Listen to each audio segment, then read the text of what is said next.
I'm Lauren, and this is a photography story of my trip to Japan last year.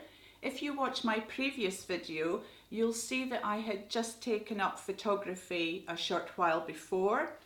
I had booked this trip sometime before I even bought my first camera or decided I wanted to be interested in photography.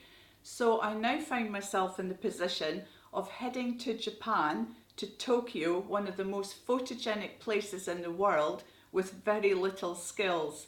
And this is the story of how I got on. My challenge now in lockdown is to make a video from the photos I took.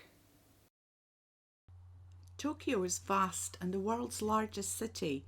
In comparison, London is the world's 37th largest city, so we chose the area of Shinjuku to stay in. We could see lots by walking and taking a few taxi trips to nearby Shibuya, with 2 day trips to Mount Fuji and the Ghibli Film Museum.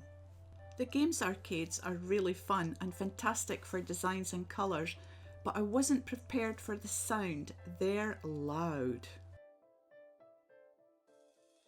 And when it comes to the toilets, they're just as high tech as you've seen, but I wasn't ready for how they felt. The parks, by contrast, are very peaceful, with lots of people relaxing rather than running around, painting, taking photos. It's surprising that the grass is a golden colour rather than green.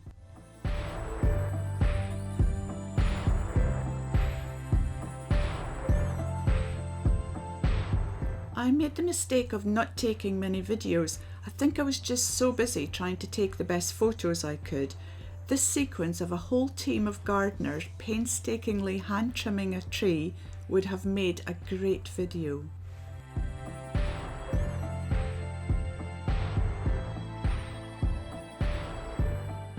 One of the attractions of Shinjuku was being able to see the original Van Gogh painting, Sunflowers.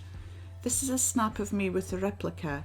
I didn't find it as moving as seeing Van Gogh's self-portrait in the Musée d'Orsay at Paris, but what this exhibition place did have was good views of the streets below.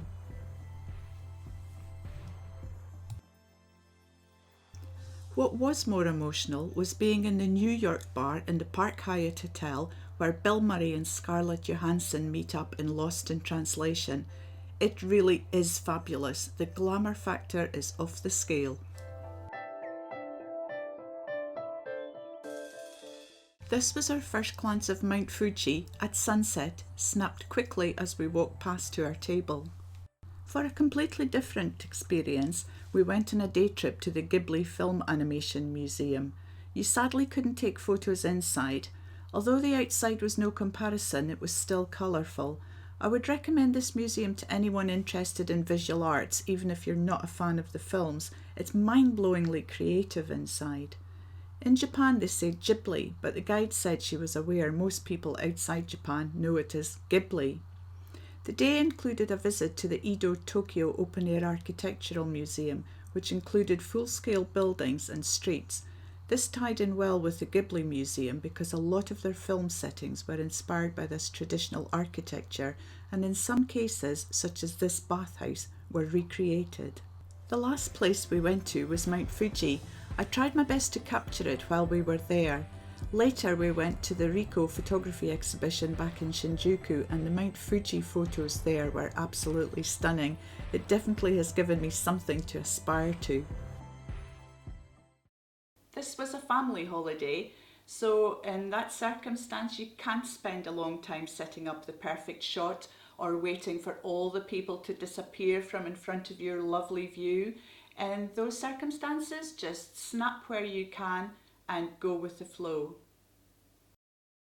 For me, street scenes define Tokyo more than any other kind of image.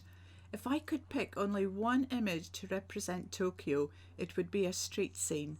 Neon, zebra crossings, bright lights, stylish vehicles would all be in there.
time, I didn't know yet that I liked taking photos of people.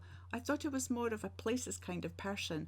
I now know that I love taking photos of both people and places, anything really. The first was a bride-to-be dressed in a beautiful kimono, and the second was the owner of one of the tiny bars we went to, up a dubious-looking stairway. He posed briefly in front of his amazing record collection. I could have lumped taxis in with street scenes, but I loved them so much I thought they warranted a section on their own and really counted as my fifth theme. The outsides are painted in stylish colours and patterns.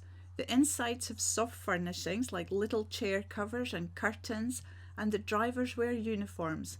When I go back to Tokyo, I want to be sure to take a whole series of taxi photos. And now for my favourite photos.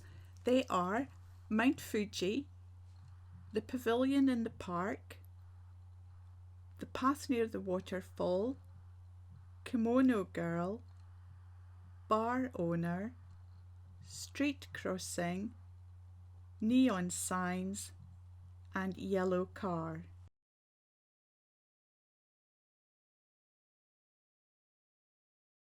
If you liked this video, hit the like button and the red subscribe button. In a few days' time, I'm going to release a short bonus video of the Shibuya Crossing in Tokyo. It's the world's busiest pedestrian crossing. It's got 7 intersections and around 2,500 people cross at its busiest time. So hit the subscribe button and click the bell and you'll be notified when that's released. Have a great week.